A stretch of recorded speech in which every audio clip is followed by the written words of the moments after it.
My name is Simon. I'm going to tell you a story about Jesus.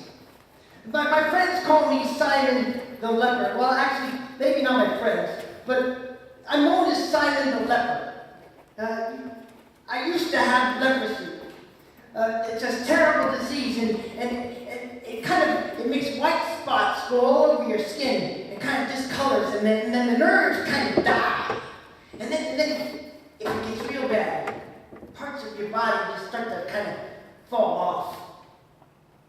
And it's highly contagious. I'd have to walk through the streets. And when I walk through the street, through the market, I have to cover my face. Unclean! Unclean! And the crowds would part so I could walk by. Had to announce, I'm dirty! I'm dirty! Get out of the way! So nobody would touch me. And so that's who I was, but then I met Jesus.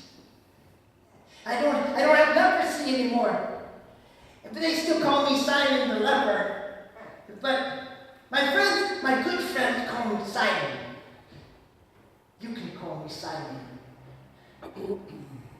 Well, that's enough about me. I said I was going to tell you a story about Jesus. He came to my house. We were having a dinner party. And we were there at my house, and we were laying around the table, and, well, see, we lay around the table. You guys have these high tables, I see. That's all wrong. That's not the way to do it with a high table and a high chair like this.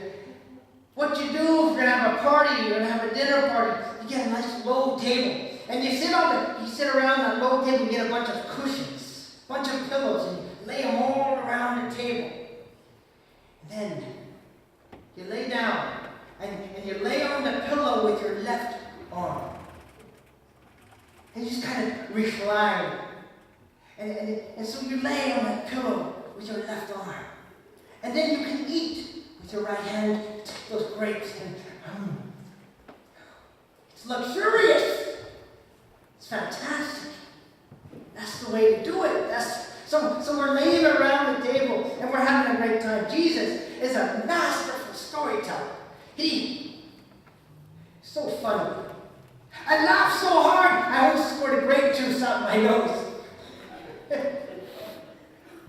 So we're all sitting there listening to Jesus, and he's talking, and all of a sudden this woman walks into the room, and she stands over Jesus. And she has this alabaster jar. It's beautiful. And it's full of pure nard. Do you know what nard is? I can hardly wait to tell you. That's an old joke. Nard is an extract from some plants in India. And it makes this incredible perfume. It's highly exotic. It's very expensive. And she has a whole jar of pure nard. This beautiful perfume.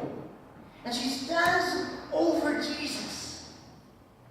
And she breaks the jar open. And she pours the entire contents on Jesus' head. And the perfume, it just runs down his face. And it just kind of runs down his neck and his shoulders and his arms and down his body. And it pools and it puddles on the floor and the pillows. And the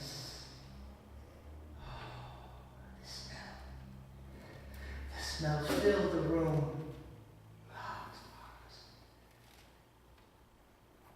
But some of the people present, they were indignant about this. And they started talking to each other, and they started saying, that money, that's a waste. She could have sold that perfume for an entire year's wages, and that money could have been used to help the poor. They started tearing into her. And I'm telling you, the one who was the loudest and who was the most upset was Judas Iscariot. Or as we know him now, or as we refer to him, the old sticky fingers. You see, he had Jesus' group's money bag. He would control that money bag, but he was lying. He would take money from that for himself. Scandalous.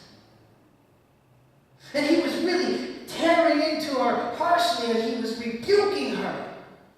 And Jesus said, "Leave her alone. Why are you bothering her? She has done a beautiful thing to me. The poor you will always have with you, and you can help them any time you want. But you will not always have me." She did what she could.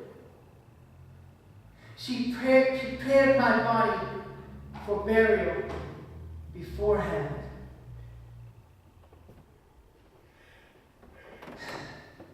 They didn't understand. You see, what is it saying? That time is money. Well, if time is money, Jesus was just about to bankrupt. He only had a little bit of time left. In just 2 days, they would arrest him. They would take him. They would beat him. They would whip him.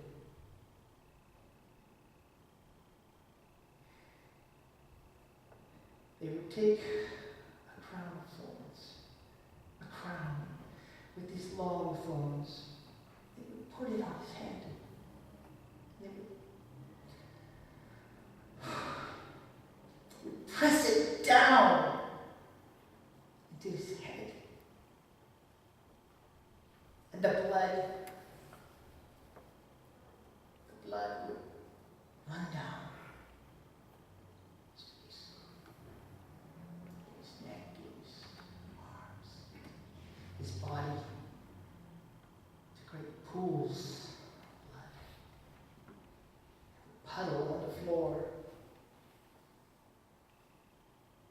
The smell of sin and death filled the room.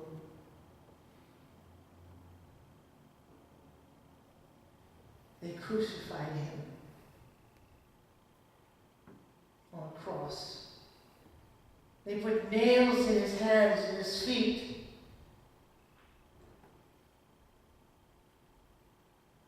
And he died.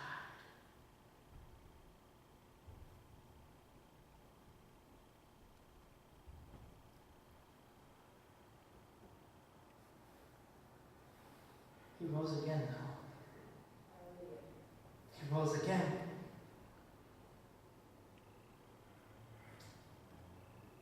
He did it for everyone. Even the ones who put the nails in his hands. He poured out his love for them, so they could be forgiven for their sins and have a relationship with God. A new life.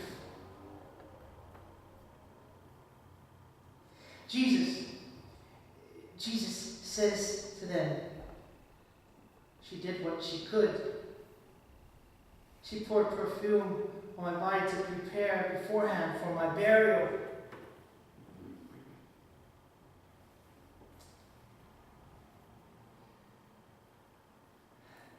I tell you the truth, Jesus said, I tell you the truth. Wherever the gospel is preached throughout the entire world, what this woman has done will be told in memory of her. You see, what did she do? She took that bottle of that alabaster jar of nard, and she broke it. She didn't plan to just use a little bit. And she poured out the entire contents, a year's salary. She gave it all. She gave it all to the one who would give his all. She loved with a championship love. I wonder, do we love like that? Do we love with everything, or do we hold back?